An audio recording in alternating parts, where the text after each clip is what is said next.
যখন দুনিয়ার সমস্ত রাস্তাগুলো বন্ধ হয়ে যায়, দুনিয়ার সমস্ত দরজাগুলো বন্ধ হয়ে যায়, তখন আল্লাহ পাক রব্বুল আলামিনের দরজা খুলে যায়। রাত্রিবেলা গভীর রজনীতে আল্লাহ পাক রব্বুল আলামিন নিচের আসমানে নেমে এসে বান্দাদেরকে ডাকতে থাকে, বান্দা কই, ও বান্দা কই, আসো, কার কি দরকার?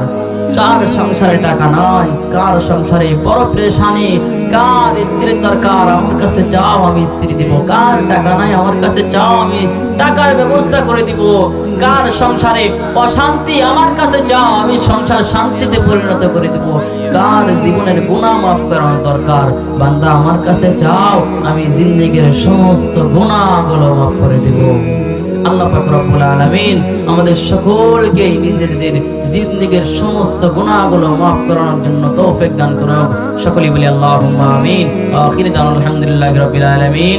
আসসালামু আলাইকুম ওয়া রাহমাতুল্লাহি ওয়া বারাকাতুহু।